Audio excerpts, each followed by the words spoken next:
I am Jason Abraham, the Shadow Teacher 33.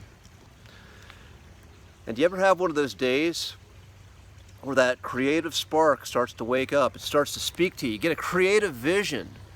You see something in your environment, you get, in my case, it's the perfect shot, the perfect frame to set up a video. I'm feeling the flow, the words are coming through me, they're coming to me, the theme is there, and all seems to be right with the world in that moment. And then just like that, life decides to take a big shit on your vision. And that was the case this morning for me. I had this beautiful shot in the cemetery set up. Perfect shot, perfect theme, and then next thing you know, here come the lawnmowers, the leaf blowers. Happens to be a day that I guess a school is doing some kind of tour in the cemetery, and there are just hordes and hordes of noisy kids. Just nothing against kids, I love kids, but the nature of being kids, they're out having a good time. Something that we as adults can learn is to get back into that nature, which just didn't happen to be conducive for my personal goals at the moment, but God bless them. But either way, sometimes we got to take a pivot. When life takes a big shit on our vision and we get too attached, then we can kind of go into the state of frustration, or we can take a pivot and do something else. So here I am back at the power spot. And I am back here because this place is universally, it's a place I can find peace. It's a time and a place where I can always go back into feeling at peace within myself. The flow of the water is nice here. I'm down in a cove, so even if there's a lot of noise out there, I'm buffered. If there are people in the cemetery, they typically don't know about this spot. They go by it, they're focused on other things, so I can usually get a nice little hideaway and get back to that sense of peace. And that was my lesson initially of the video, was finding a peaceful, easy feeling within ourselves. As when we're in that state of peace, good things tend to flow out of that. That's the place where we can intentionally create what we desire and tap into that creative spark within us that's always co-creating with the outside world, and start to co-create something beautiful, something that's favorable, desirable, as opposed to creating the antithesis of that, which is typically done from a place of attachment. And so today, the lesson is going to be about when we get too attached. Again, we may have the perfect vision, perfect thing, but the circumstances in our lives keep blowing us out of that. Sometimes we just gotta take a sidestep. Sometimes we gotta slip. Sometimes we gotta bob and weave, keep flowing, keep moving, and go on to something else at the time.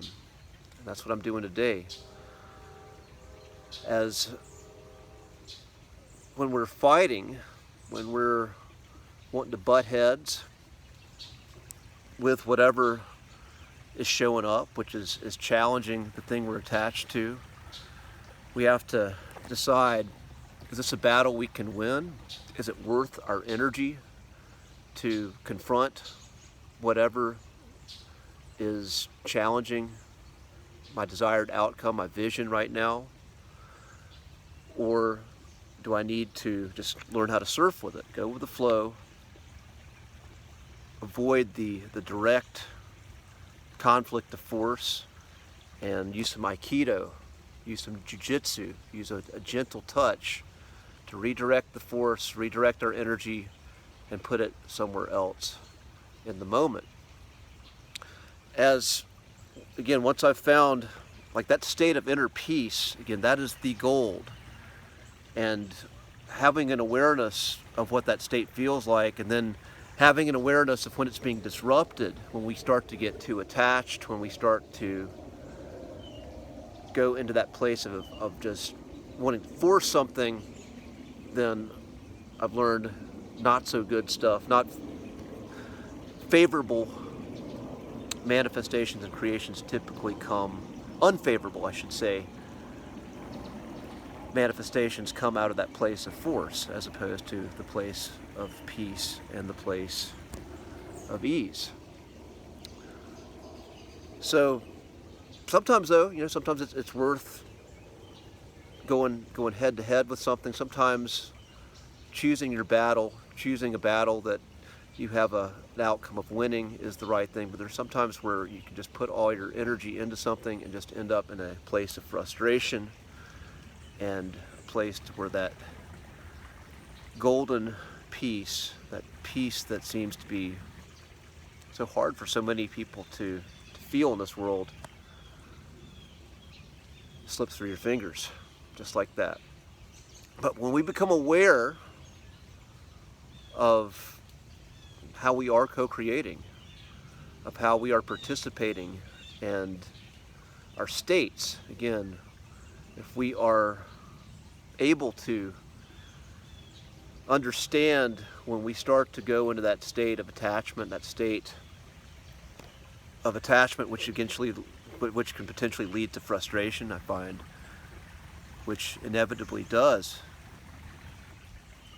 most of the time, and we become aware of ease and flow, and we get skilled in how to sidestep and how to keep moving with the energy of acceptance and be open to different opportunities, different perspectives, different avenues, different roads, different ways around an obstacle, a challenge, then we stay in the driver's seat of being intentional manifestors, intentional creators, using our gifts for making the world a more beautiful place, making more beauty in the world as opposed to creating more frustration, chaos, and suffering. Suffering which starts with ourselves and then emanates out there. So with that being said, I'm going to end this long and rambling story, and I wish you well, I wish you peace, I wish you the wisdom to know when it's time to bob and weave, when it's time to sidestep, when you're in a potential battle that you're not going to win when it comes to attaining a result that you want, and when the right thing to do is to step aside, to pivot, and go another direction. I'll see you on the other side, my friends. Be well.